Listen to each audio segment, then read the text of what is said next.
ready? Yep. All right, you ready? Yep. Good evening, ladies and gentlemen. Welcome to CFF Racing Show, powered by Buffalo Wild Wings. I'm Dwayne Hewlett, alongside tonight co-hosting Brian Neal from the Big Birck of Monmouth, Illinois. Brian, thanks for joining us. No problem. Thanks for having me.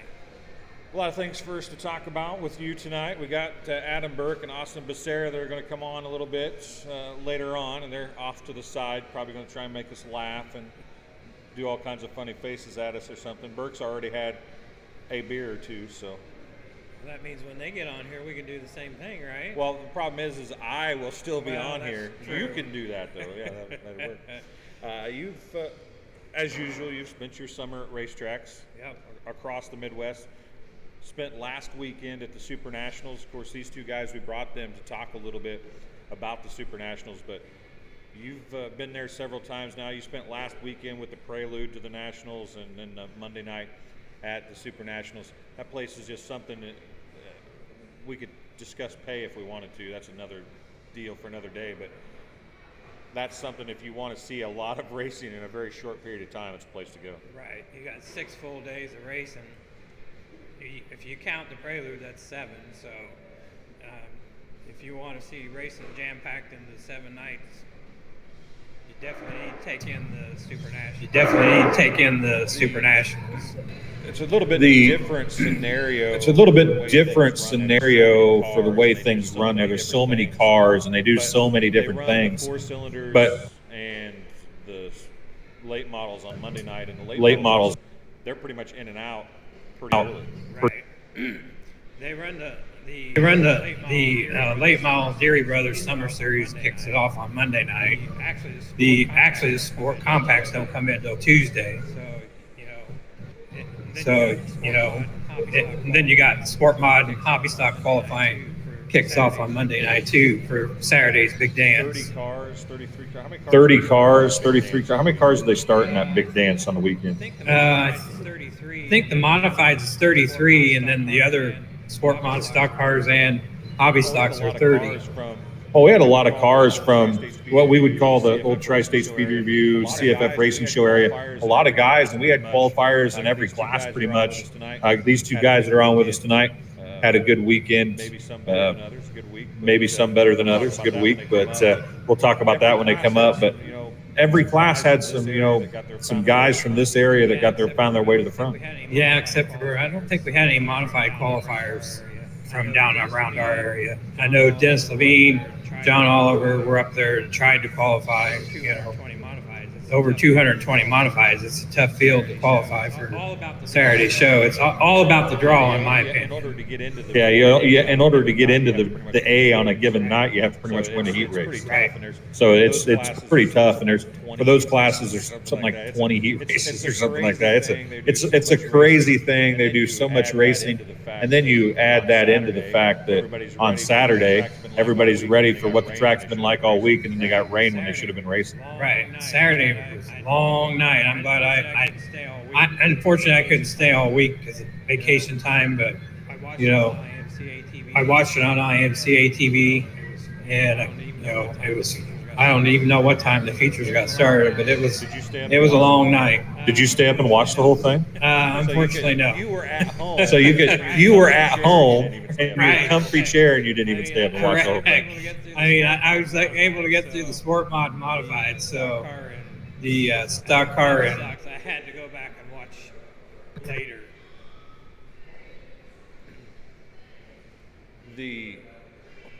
A lot of stuff going on, obviously, at this time of year. It's all fall special stuff and things like that. What is it about the Super Nationals that brings people from across the country? It doesn't pay anything, but you're running, I guess, against the best of the best, and that's the only thing that's all it can offer. It's prestige, I guess, is what you could say. Kind of like when it comes down to the Knoxville Nationals for the sprint cars.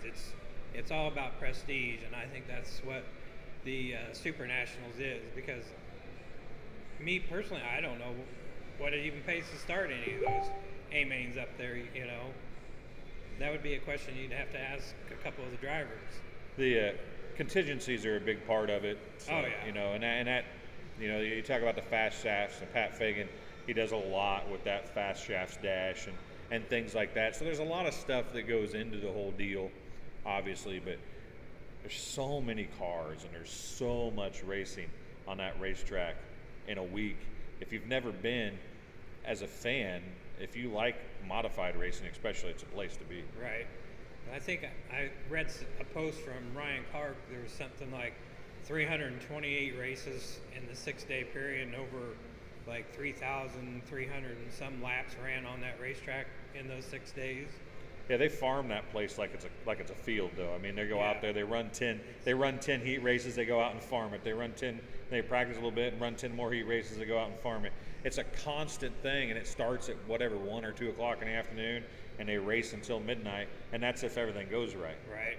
If things don't go right, as they did Saturday night, they bring the jet dryers out and they bring all kinds of stuff, and it's something that if you get a chance, you should really go check out if you like racing, because it is that much fun to watch. I don't know what year it is that we went up, yourself, Mike, me and Joe Blivens and Dennis Krieger, you put together a newspaper, and, we spent the whole 6 days up there. That's the first time I had ever experienced the farming situation, at the Super Nationals. So that was something new for me that I discovered. I don't even remember what year we did that. It was a long time ago. I don't remember either. Try to forget. It's probably something we don't want to remember, because, even the racers had long nights, but we had even longer nights, writing stories and getting pictures together and putting the newspaper together so that we could have it ready for the next day. So yeah, it was a lot of fun, though. I mean, and it's something you could say you can do, and you did, and you get to see a ton, and I mean a ton of racing. Yes. And and the thing about that place is the stock cars and the modified sport mods and even hobby stocks. The track is not as big as Lee County. No. It's not as big as 34, but it's wide, and they run 3 and 4 wide on that thing on a regular basis. In fact, they start the features 3 wide, which is an amazing feat in and of itself. We'll talk to these guys about that. I know Adam said he started on the outside of the sport mod feature, and it was the first one out after all the farming and rain delay. So we'll talk a little bit about that. But just the fact that they're able to go from 3 wide to 2 wide and race and not always tear stuff up, and it is really the best of the best in IMCA racing that are there. Right. When you can run I think it was like 3 years ago, they started 30 sport compacts 3 wide, and that feature went 25 laps green to checker, no cautions, and that ought to tell you, when you get the cream of the crop in a feature event and they don't bring out a caution. What are you trying to say about sport compacts? I'm just saying any class, Oh. Even the sport mod feature, I think Saturday night only had a couple of cautions, so. Well, I heard it was kind of hammer down heavy, so Well, anybody can drive when it's hammer down heavy, right? That's what I'm always told. Well, I'll ask those 2 guys as they come up a little bit later to see if that's the case or not. But it makes it tough to pass, though. yeah, it's not nearly as wide as it normally was, and a lot of stuff like that. But you also help at Lee County Speedway. They got a big weekend this weekend coming up, don't they? Yes, they do. Second time the non-wing sprint cars have been at Lee County. I think they hosted the inaugural event clear back in April 12th or something like that. For the Iowa Sprint Car Series. Correct. And midgets, IMRA midgets from, they run mainly in Canton, are coming over to run.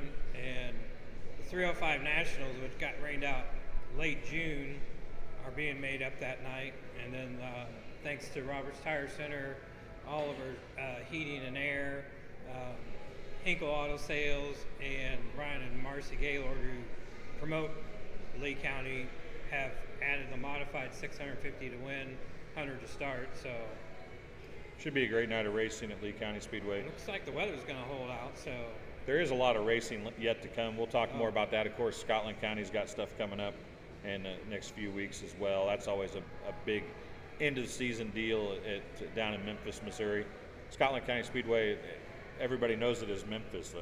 Right. Sometimes you can say Scotland County and they're never going to ask you where that's at. Nobody will know what you're talking about. But Super National is going to be a good time talking to these 2 guys. I know you're going to step aside for a little bit while I talk to these guys. Yep. Should we be nice to them, or should we make fun of them, or what do you think? Well, they actually been nice to us, so.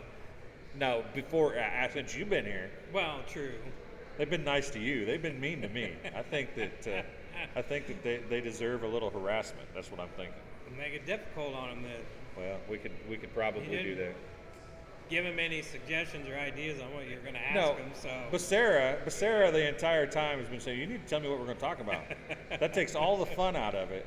If you tell people what you're going to ask them before you ask them, it takes all the fun out of it. There's no real thinking required when you do that to them. Becerra's got that beard. He ought to be able to think pretty quickly with that beard. So we'll see what he has to say. We're going to I think we're going to go with Becerra next if we can get him to stop laughing long enough after a couple commercials here and to be back on. Are you going to stick around and come on at the end of the show? Yes. Okay. Well, we'll be back on the CFF Racing Show powered by Buffalo Wild Wings right after this.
Welcome back to the CFF Racing Show powered by Buffalo Wild Wings. As we said, the man, the myth, the legend, Austen Becerra, joining us. How many feature wins do you have this year? I believe 12. Not one at Super Nationals, though. No, only a couple heat races up there. Well, yeah, I tell you what, winning a couple heat races up there is about like winning a feature at some places, though, isn't it? Yeah, we're thankful to be out there when it wasn't farmed. It was pretty slicked off for our heat races. That helped me quite a bit and paid off. The draw wasn't very good the first night, but the second night we got what was left. It was a lot better. So, talk about the farming a little bit. That's not something, when we think farming at a normal racetrack and on a normal race basis, it's sometimes they'll go out at intermission and tear the cushion up or tear it up and put a little water on it. It's a constant thing up there, isn't it? How hard is that for you guys? Well, you kind of go up there and you watch the first set of 10 before you're up, see what the track does, and right after it farmed, it's usually pretty slick and greasy. It's kind of one lane, but about heat 5 or 6, it's pretty getting used up, and by heat 10, it's gone. And thankfully it cleaned up, and that track was pretty good. Wasn't crummy.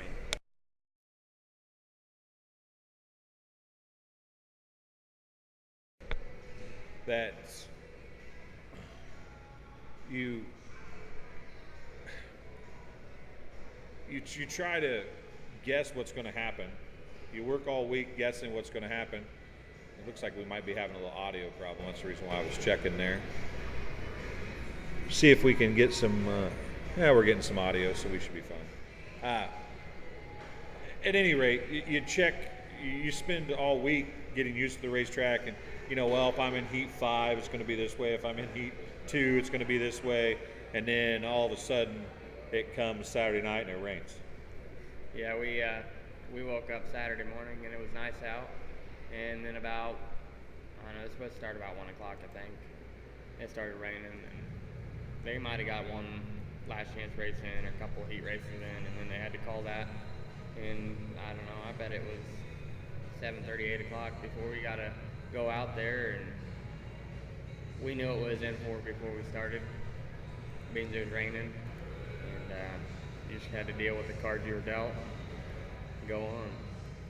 Well, one of the problems, I guess, I don't know if it's really a problem, but when you're trying to race that many cars, you have to try to stay on top of the racetrack.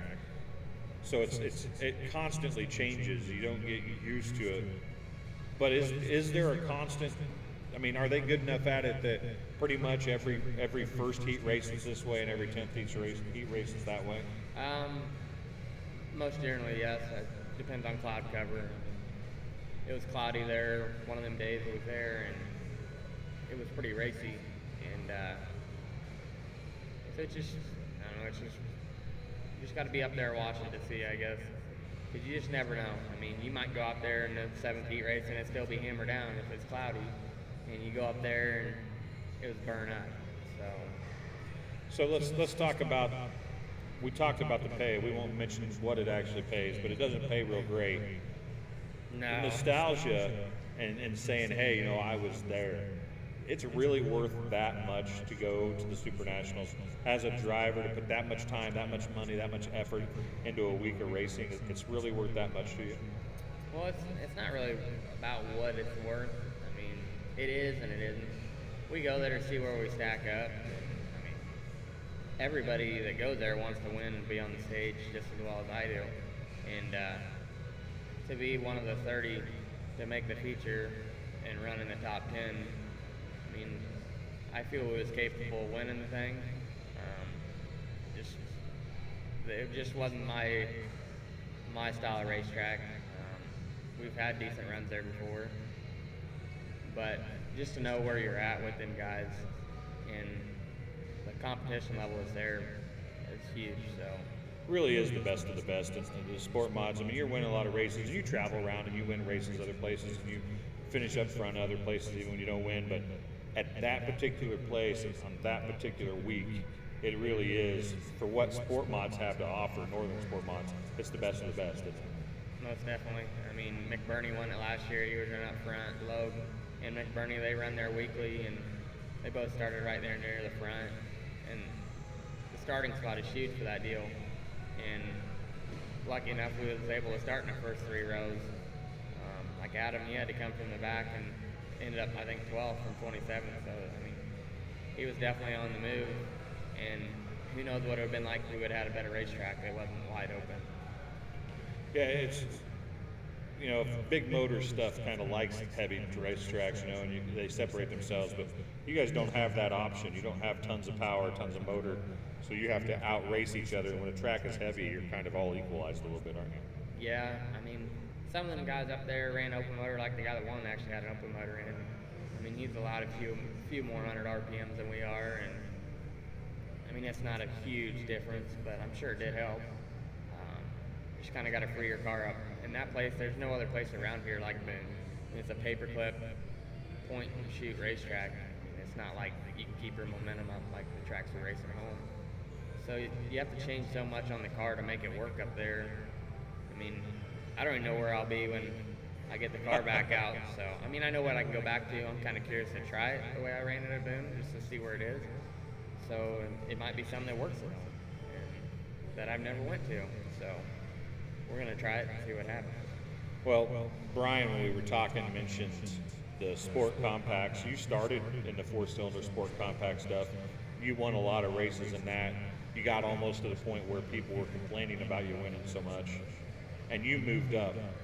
Sport compacts obviously from your line of thinking, is that kind of, okay, get your feet wet, race a little bit, go find something else to do? Yeah, about the time I got out of it, it's about the time it started getting wild, and it just got to the point where it was not a challenge and it wasn't fun anymore. And I mean, I guess I went to the racetrack, I knew I was going to win because the car was that good. So it was time to move on. You can't stay there forever. You got to have a new challenge, or you're just going to get burnt out on it. So we moved up, and it took some time, but we're decent now. So what's you don't, this class is not a class where, I mean, you have to feel like you can win every time, but you probably don't feel like you're going to win every time, do you? Yeah, I don't feel like we're going to win every night. I know we got a car that can win, but I don't feel that we can win every night, because most certainly that's not the case. But the car is definitely capable, but you got to have a little bit of luck on your side too, and sometimes that's not the case. What do you see yourself? I don't know that this sport mod deal is meant to be an ending spot either. Do you see yourself trying to do something else? The nice thing about the sport mod is that it's financially feasible for some guys who can't afford, because some of those other classes above that have gotten to where it takes a pretty good cash flow to do that stuff. Yeah, I mean, I feel we could move up, but I don't want to just move up and be there. I want to be competitive, and I feel like where I'm at right now is affordable for me, and we can run up front and be competitive anywhere we go. The A-Mod, them guys aren't messing around. Ricky Thornton Jr., and Marriott, and, Tim Ward, all them guys, I mean, they're always working on them cars and going through them. And if you want to be the best, I mean, you got to race the best, but it definitely takes a huge backing support, and the sponsors are huge for them guys. Well, and when you have to have a real job, or you have to work to pay for stuff, it makes spending all that extra time on a race car even more difficult, doesn't it? Yeah, it's a lot harder to do. I mean, because you got to count on work to keep the lights on at home. They can't count on going to the racetrack, and just having the money there. I guess having the money in the back pocket would be a good thing to have, but it's not for me, I guess. Well, at least it's not available to you anyway. Yeah, that's true. So, where racing is today, we talked a little bit before we came on air. What do you think about the sport mod class? What do you think? Do you think it's where it needs to be? What do you think could make it better? What do you see making it worse? Anything like that? It's not terrible. I mean, there's some things that can be done, like the shock. I mean, shocks are a huge part of the racing game, and if you could limit everybody on things like that. The motors, they pretty well got them in line, but really the only thing that's out there now is just suspension components, How much is a shock package, if you want to win, how much does a shock package cost? I mean, for a good set of shocks, you're looking at $1,200 to $1,400 for a nice set just for 4. And that's no backups, no... That's just a set to bolt on the race car, and they're not junk by any means. Now, we were talking about the B-Mods. Rumor is for UMP that they're going to still an AFCO $85 shock, I think you were saying. So that would change the game a bunch, wouldn't it? Yeah, like an AFCO 14 series, I think I read. Which, I mean, definitely make it more affordable for the underdog. I mean, but just like the crate motor, somebody's going to find a way to outdo it and end up caught.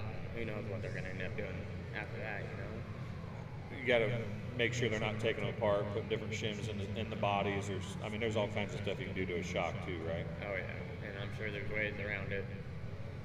But at least they're trying. I mean, you got to try, because if you don't, it's just going to get out of hand. IMCA's done a pretty decent job with the sport mods, though. That class started off pretty simple, and that was the point, to keep it cost effective. I think it's got a little bit further towards more of a newer style race car, but they've done a pretty good job of keeping their thumbs on it and keeping it cost effective, don't you think? Yeah, for the 5 years I've been in it, I mean, it's been about the same throughout the years. I mean, there's, of course, everybody's learning new things and going to try new things. That's part of it. And but I would say the cars are very similar to when I my first car was a 2009, and it's still winning today. So I don't feel the car itself, just technology's changed, you know. What you bolt on the car has changed a little bit, and that's the stuff that really makes it expensive anyway, right? It's the bolt-on stuff. Yeah, you know, there's springs out there that are $150. There's some wild stuff out there you can try. Well, you know, they have lightened rear ends or half-size rear ends and stuff that they've put on cars, and lightened front components of all kinds of. Yeah, steering box has been cut down, but it seems like nowadays the stuff in the rear end, everybody's going to heavier instead of lighter for unsprung weight. So I don't know. I've just standard technology, drive it. You have something, you try it, and you make it work. Yep. Well, you got a lot of support. Your girlfriend, Katie, Yep. pretty big supporter of you. Your mom obviously is on Facebook all the time saying, "Hey, Austen won again," or he sucks. Now she doesn't say he sucks, She might have a start. How important is the family stuff and having Katie in your corner like that? Oh, it's huge, you know. If you was with somebody that didn't care, it kind of run you down, you know. And someone's there to support you and help you out. And you know, she'll come out to the garage and lend a hand. And she's always wanting to go and always there, just like my mom. My dad don't always go, but he's always willing to help out when he can. All my sponsors, I mean, if it wasn't for them, it'd be hard to do it. I mean, working a full-time job and pay the bills at home. And, I mean, the race car is no slouch on money, taking it from you. So it's a group effort, I guess. And if it wasn't for them guys, it'd be impossible. Well, I thank you for coming and talking to us tonight. Hopefully you enjoyed a little Buffalo Wild Wings food. And Katie didn't come because she was watching a dog or something. You got to keep the dog in line just like she's got to keep me in line. So. Well, I hope she does a better job keeping the dog in line than she does keeping you in line. Yeah. Well, I got my horse tied up out back, so it'll be a long ride home. Is this a rap song coming out? A country rap song I hear? No, this isn't Old Town Road. Oh, okay. Well, did you bring Birck with you? I did. So you drove Birck up here on the horse. Did he ride saddle with you? No. Side saddle or? We got the buggy too. Oh, you got the buggy too? So he rode in the passenger seat. Well, that's nice of him. It's nice of you to give him a ride. And I'll tell you what, I'll let you get out of here then, so we can get him on the show, and you guys can get on horse and buggy and head back. All right, sweet. Sound It's good? going to be a long ride home. It is. We'll be right back on the CFF Racing Show, powered by Buffalo Wild Wings, right after this. See you later.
All right, welcome back to CFF Racing Show, powered by Buffalo Wild Wings. And I still don't know if we have any audio coming across now. Yeah, we do. There it is. Just making sure. Couldn't see it on here. You know, Adam Birck joining us now, fresh off a 12th place finish. Kind of matched the old car number, didn't it? For sure, definitely. You turn this way and talk into this little microphone thing a little sorry. bit. My Because bad. Becarra here didn't talk very loud. I don't know if anybody even heard him or not. Probably That might have not. been why I couldn't tell the microphone was working. Probably so, yeah. But now Becerra started in the front 3 rows, which would mean that he started in the top 9. Right. And he finished 9th. Right. You finished 12th, Right. but you didn't start in the top 6 rows or 4 rows, did you? No, heck no. I was way back here. You passed a few cars, didn't you? That's did. something that Becerra can't say he did. Yeah, he actually lost a spot, I think, as a matter of fact. But yeah, Good thing there wasn't a caution. You might have passed him too. well, I was hoping there was because I was gonna beat his bumper down if I could have. So Well, let's. We talked about farming and about the rain delay with Brian and Austen. Tell your story. You started on the outside of that 3-wide feature start. It was a little rough sailing up there at the top where you were starting at, wasn't it? yeah, the track was pretty narrow, so you kind of knew that 3 wide wasn't going to work out very good for the outside guy. So basically, when we went down in the corner, I let off a little bit and kind of ducked in the middle and rode in the middle for a few laps, and then started passing a few cars. Well, that place is usually really wide. Obviously, your feature wasn't. How does that change your driving style on that particular racetrack? Well, it doesn't change mine a whole lot because I'm kind of a bottom feeder anyway. So, although this year I ran the top more than I think I ever have, but for the most part, I don't mind bottom to the middle. So let's talk about the prestige of the event. We've discussed it previously that it's not really a money-paying event, but it's a big deal. There's a lot of stuff goes on, a lot of contingency prizes. What is it that makes a guy go there and want to do something good at that particular race? Well, you figure you go up there and I think the car count was a little bit down this year for all classes, but there was 144 sport mods, and to be in the top 30 to make the show, I think that's pretty good. Like last year, I think there was 150 some cars last year, and I was the first loser. I was the 31st car last year, so to me, making it this year, starting 27th and finishing 12th meant I must have had a pretty good year this year. So. Well, let's talk about your racing deal. If people don't know Adam Birck, you've been around Quincy in a long time. Right. And you won a lot of hobby stock races or street stock races back in the day. You and Eddie Deeker kind of back in the day had some pretty good battles. You won, how many races did you win that one year that was next to last year hobby stocks? Did you win like 12 of them or something like that? Yeah, I think altogether that year I won like 14 and 15 between Memphis and Quincy, but I think Quincy I won 11 or 12. I actually can't remember. That's been quite a while ago. I think what was that, like 2000 or 2005 maybe? Yeah, So, it's a long time back. Yeah. You grew up in that class, made your name in that class. right. Look back at that, do you miss that style of hobby stock, street stock kind of racing? For sure. It didn't really cost you a whole lot of money to race things back and be competitive back then. Now it's a little different. You know, you almost need a pretty new car, and all your equipment needs to be pretty new, really. Back then you could just go buy a car and run it and probably win a few races a year. Although my hobby stock was pretty good. I did spend a little bit of money on it, but yeah, I miss them days because you'd go race against 50 cars a night, and if you made the show, you were doing pretty good. And odds are, I mean, most of the time we made the show, but I think in 5 years I raced hobby stocks, I only missed one race or missed one show by not qualifying. So Now, you're obviously not an old guy. Becerra is a little younger than us, obviously, but right. you've been around long enough. The racing numbers have dwindled a lot from when you started to where they're at today, haven't they? Yeah, I'm 43, and I think when I first started racing hobby stocks, I was like 20 or 21, I think is when it was, and we really would have 30 to 50 cars a night in Quincy, run B-mains and all that stuff. Now, you look at a weekly show, if you have 15 cars in each class a night, that's a pretty good night for most track promoters. So the money part of it's kind of killed racing, and the time part's killed racing too, because you really have to be in the garage all the time, working on it all the time. But the money part of it's really hurt racing. Well, people who spent time at Quincy and remember the hobby stock days, they'll know that there was a gap in Adam Birck's racing career. Right. What was that about? Well, I moved up to the B-mods, and I just never could ever really figure it out. And then I kind of moved up to A-mods and run Donaldson more. I kind of stayed away from Quincy, ran it here and there, and it kind of turned from IMCA to the UMP stuff. And I don't know, I just didn't really race Quincy a whole lot. And then, I don't know, maybe it was about a 10-year period where I didn't race a whole lot in Quincy, just hit and miss here and there. And then the last 2 years, I bought a car, sold a car, bought a car, sold a car, and then decided that if I wanted to do this the right way, I needed to spend a little bit of money and do it the right way. And the last 2 years been pretty good. I think I got 15 wins in the last 2 years. So, which these young guys are pretty hard to beat every week. So, Why'd you settle on a sport mod? Money-wise, it's a pretty economical class, and I just like racing against the guys that are in that class.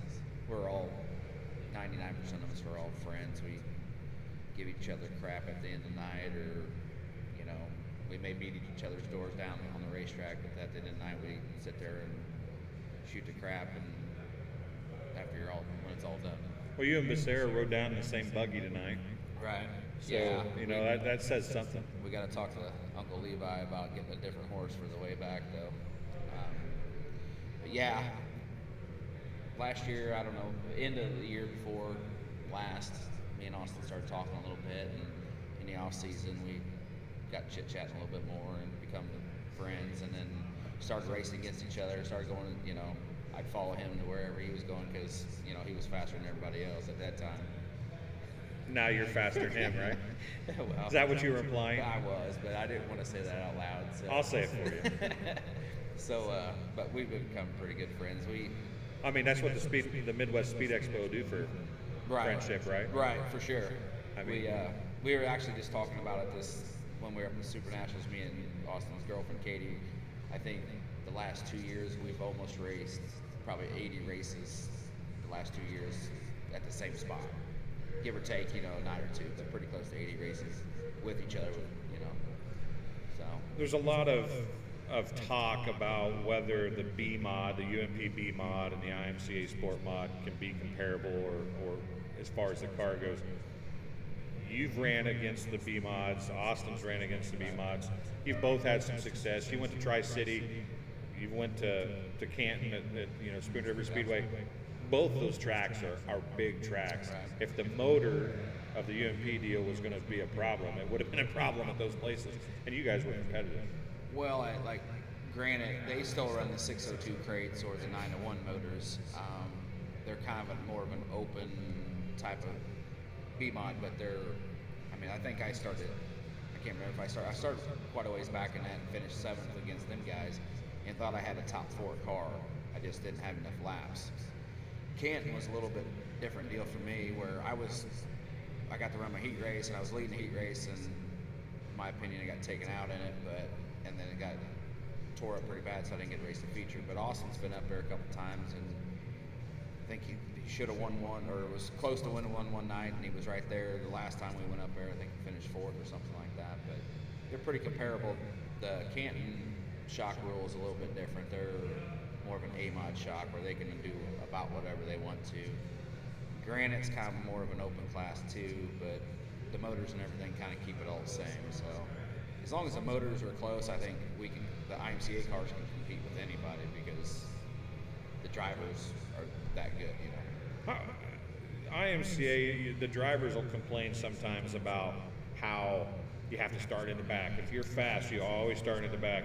But when you go to run a UMP style track and suddenly you're starting at the front, you look back at those IMCA nights at the racetrack thinking, boy, this all those nights at IMCA tracks makes this a lot easier. Well, I haven't got that opportunity yet, but to start at front on those. But it would be nice. I hear a lot of the UMP guys talking about that. that's the benefit of being fast in the UMP. But it's just like every other division you race. You have about 5 fast cars at each track, and they always start up front, and the slow guys always start in the back. IMCA, if you're fast, you're gonna finish up front regardless. I mean, yeah, sometimes there's nights where the slower car will do something, or somebody will do something. You know, it doesn't have to be the slower car, but somebody will do something to get tore up. But I don't know. It makes it a little more challenging starting in the back to win a race than it does on the front row. I've had the luxury a couple times this year starting on the front row and winning.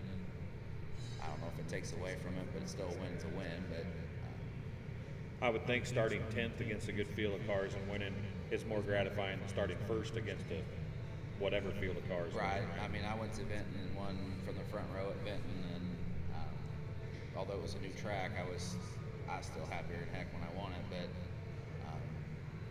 if I wouldn't have started up front, I don't know if I would have won the race either. So.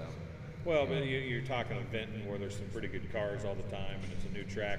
Holding off that caliber of car at that Yes. particular place is just as gratifying probably. If you were there every week, it'd probably be a little different. Yes, for sure. I think that was a special that night, and there was some pretty darn good cars. I think I hold Braden Carter off for the win that night, and then next week went up there and tried holding off Tony Olson, but he ended up getting me at the end. But it was a pretty good. I mean, he's top 10 in the nation, national points. So, how important is sanctioned racing, meaning IMCA national points and UMP national points for the average racer? Do you think these tracks, like I promoted Knoxville, we try to mix the UMP and E-Mod and the B-Mod, E-Mod, and sport mods all together and race, and they seem to mix themselves up, you know, even with the same rules, you know, and they're if you could figure out a way to have all that and all those cars be able to run together, would people still come race with you? Or do you guys look at that national points and national sanctions stuff? Well, I don't think the sanctioning body is that big of a deal unless that's what you're racing for. There's certain guys that do that. Me personally, I mean, we've been to racing plenty of tracks that don't have IMCA sanction or went to UMP, race against UMP. As long as the rules are fairly close, I think that's the main thing, where anybody can race against anybody. I know Quincy was trying to get some UMP cars down there, but as far as like that with the sport mods and the stock cars and all that stuff, but they were trying to do this in USRA cars. They were trying to get that in, but there was, I think some people were complaining, the IMCA guys were complaining, that's why we buy the license. If you don't buy the license, I don't really think it matters a whole lot, because in my opinion, if you're a USRA car and you race a USRA track, you're going to be fast there. If you're an IMCA guy, or if you're on the IMCA track and USRA guy racing at that track, I think the IMCA guy is going to be fast at that track. So, like Quincy, I don't ever worry about any USRA or UMP cars coming up, because I'm like, the more the merrier to me. I'd rather race against 30 cars than race against 5 cars. Just my opinion. Quincy does a pretty good job. They usually get 12 to 15 cars a night, which is fine. But I would love to race against 30 to 40 cars a night, just so I can say I raced against them and I beat that many cars, if that's the case for that night. So, what about kids racing? Future? No. I'm not sure. My youngest boy, he got to race a 4-cylinder a little bit last year. He still wants to.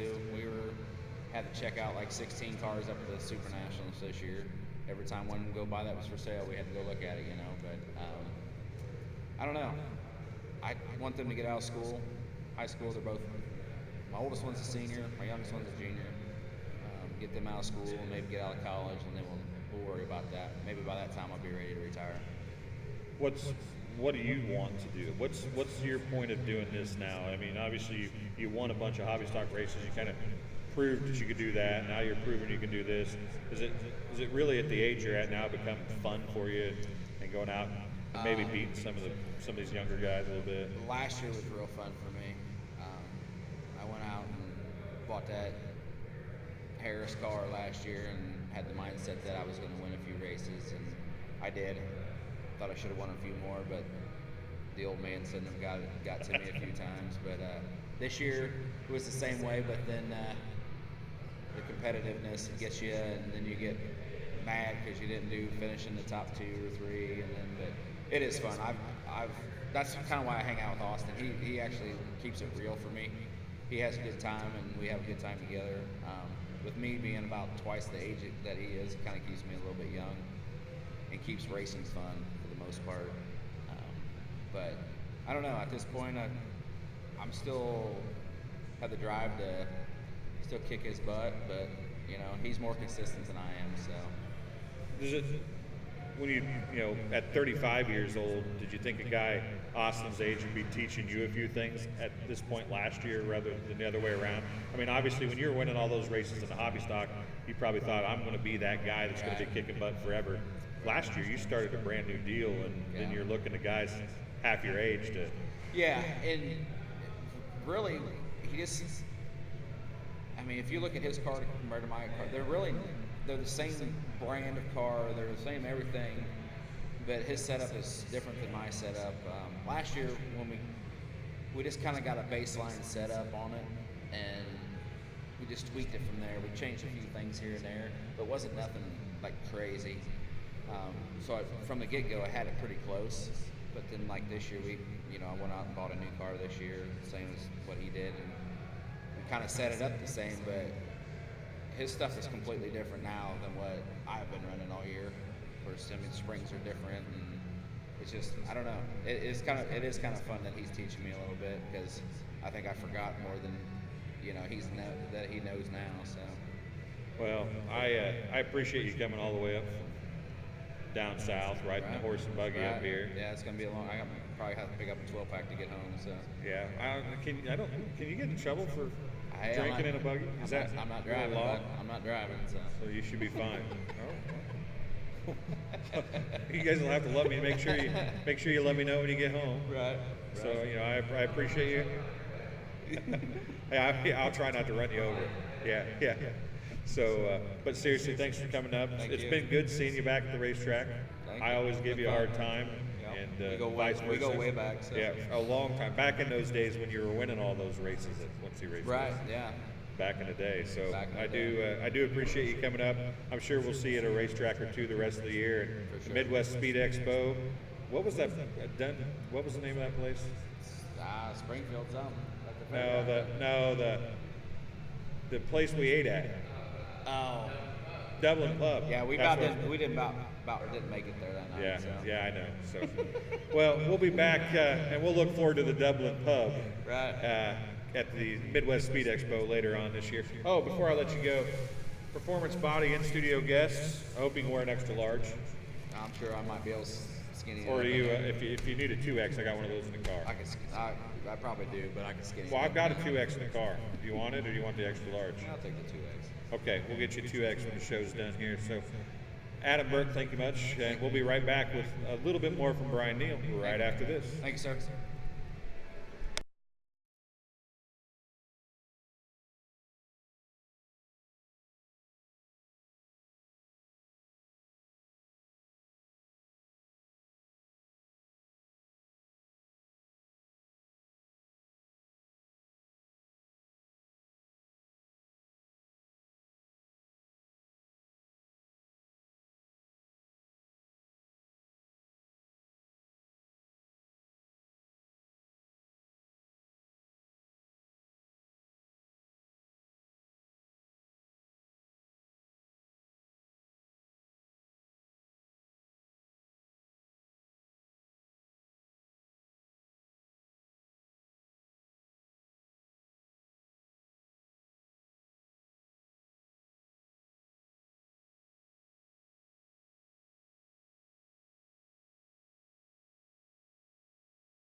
All right, welcome back to the CFF Racing Show. 8:54. That means we're 6 minutes away from an hour.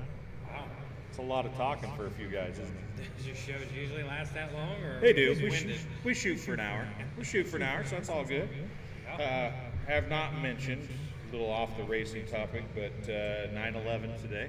Yes. Facebook has blown up with all that stuff, and I'm one of those people who tend to like to ignore things. So I don't want to be reminded of bad things. Nope. And what I would like to say is I would a lot rather us think of what tomorrow was like than what today was like, because on 9/12, 18 years ago, it was more of a united nation than we've had ever, maybe since Pearl Harbor. And I feel like we're so far away from what we were that day in today's society. I wish people would look back to that day, look back to, Democrats and Republicans, they're so concerned about being better than the other one, and they've lost complete focus of being good for the whole. Right. And It's not about being a Democrat or Republican. It's about being, there for the people of the United States. right, and we're all, doesn't matter what creed, what color, Right. anything. If you're a citizen of the United States of America, and yes, I said citizen of the United States of America, You don't want to get in that topic. you should be as one. Yes. You might have little differences, but the bickering and fighting and arguing that happens today, and we're right here in Burlington, and it's getting worse here. I mean, there's been 3 or 4 murders in Burlington in the last month. I mean, it's everything is, just because somebody doesn't agree with you does not mean that they are horrible people. Right. And it doesn't mean that you're a horrible person. It just means that you can have a different opinion. Maybe talk it out, meet in the middle, and that's where there's no meeting in the middle, except for the people who don't complain, and they're the ones that are stuck in the middle. And that's neither here nor there. But I think you can relate that, Brian, a lot of ways to racing too. When you start looking at fans, start looking at race fans, and there's late model fans, and there's sprint car fans. And so many of those fans are just, they refuse to look at the other one. Never been able to understand that. It's the same way with, like sport compact, People go to the racetrack and, when their heat race or feature comes out on the racetrack, 90% of the crowd goes and uses that as a restroom time or go get their food. I've seen a lot of good sport compact feature races that, I've told people, and they can, you can laugh at me if you want to. I've told more than one person that 8 times out of 10, the best race of the night is going to be the sport compact feature. Because generally, even though a lot of those guys are cheating their butts off now, they all cheat equally, and they're still usually a pretty good race. yes, it is. Not very often those races get stunk up like some of those other classes do. So, I think it boils down to if you like a car or if you like racing. If you're really a race fan, it doesn't matter what's on the racetrack as long as it's a good race, Right. which is side by side, going fast, whatever. Sprint car fans, I think they just like speed. They like the speed. Late model guys like the speed, but they don't like the push starter. They don't, we need to start supporting racetracks at every event. Exactly. Period. And there's some good events coming up. The Gangbusters next week. We're going to have Matt Strassheim on the show next week. Stroker race. That'll be fun. He's going to bring his car, hopefully, depending on what Mother Nature's doing. We'll try and get John Oliver Jr. on the show next week to go with the Gangbusters event at 34 Raceway. So a lot of great stuff coming up there. Of course, a big night, Saturday night, 305 sprint cars, non-wing 410 sprint cars at Lee County Speedway this weekend. Jacksonville Speedway's got some cool stuff coming up. They're going to try to get more interactive with their free racing that they do on their normal weeks. Oh, really? So talked to Ken Dobson about that, so I'm excited to see what they do with that. There's a big argument, that's something we get into pushing the hour mark here, but some point when you come back, so many people think they can't give stuff away. Right. Ken Dobson has been giving his races away free on YouTube for 2 years almost now, and his crowds have grown steadily those 2 years. And he's got people watching from all over the world, watching his little racetrack in Jacksonville, Illinois. But you're telling me that when done properly, that's a bad deal? Well, and the discussion nowadays is pay-per-view. What's pay-per-view doing to the racetracks? Everybody seems to think this pay-per-view stuff is hurting crowds and, attendances at these facilities. So, Ken Dobson, I think, is proving them wrong. Yeah, I don't think that it's the viewing that's causing the problem. There's other issues, and I think that when used properly, the viewing can get some of those people back out to the racetrack. I've done a lot of micro sprint stuff here in the last few years, working at Bailey Chassis. Now I have the Hart Series, and Coles County Speedway is down in is in Mattoon, over by Mattoon, and a neat facility, a great facility, but it's had a bad name because of rough racetracks. The last couple of weeks, it's gotten better and better and better. Wayne County Speedway and Coles County now are going to start working together a little bit. Racetracks working together, video showing that those racetracks are getting better. Right. You might show a turd occasionally, but when you can show that you're improving and you can show good racing, people are going to want to come. Exactly. Dobson had people from Australia. Tim Gamble interviewed him on one of the shows I did for a pre-race show at Jacksonville and a post-race show. Tim he watched some racing in Knoxville, was at Jacksonville, went to Bristol, made a trip back from a Saturday night to Sunday afternoon to watch races in Jacksonville again because he liked the racetrack and his friends were able to watch it in Australia.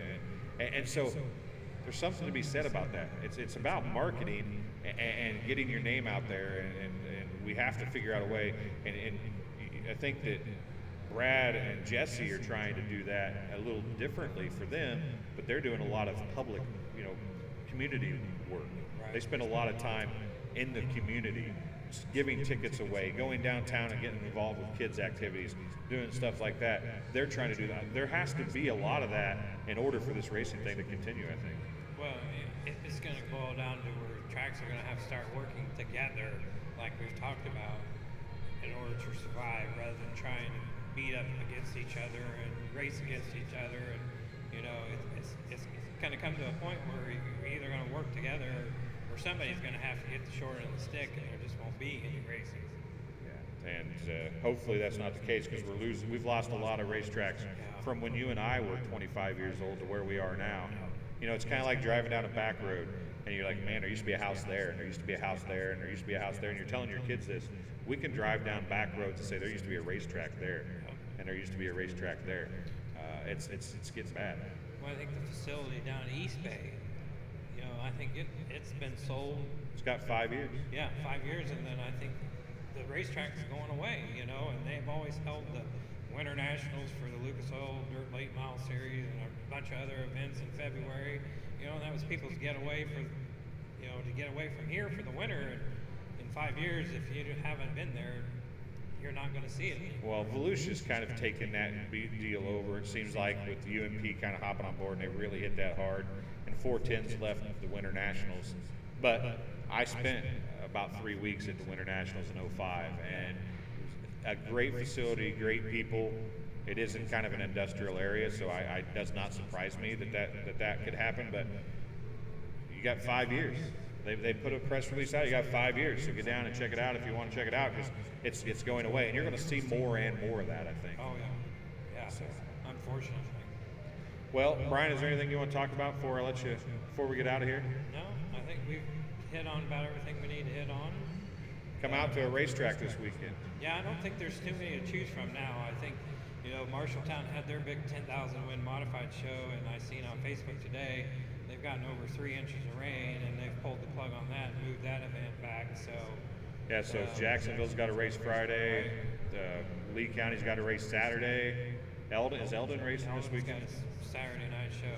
So So there is a few places to watch. You can watch Mike, and Peoria's got a race on Saturday. Micro sprints are at Wayne County Speedway on Saturday, and at Coles County on Friday night. So there is some racing around. Of course, Tri-City's got their fan appreciation night Friday night. I think you get in for $6 down there. So there is some racing going on, but not a ton of it, and it's dwindling down. A month from today, if you haven't been to a racetrack, you're going to say, I should have went. Yep, it's probably pretty much you're out of luck. Yep, your time is dwindling. You got about 4 weekends left. So for Brian Neal, I'm Dwayne Hewlett. Thanks for joining us on the CFF Racing Show, powered by Buffalo Wild Wings. We'll go back next week here on Wednesday night, the 18th, with Matt Strassheim, and we'll see who else we get here at the Burlington, Iowa Buffalo Wild Wings. Thanks for joining us tonight. We'll talk to you again very soon.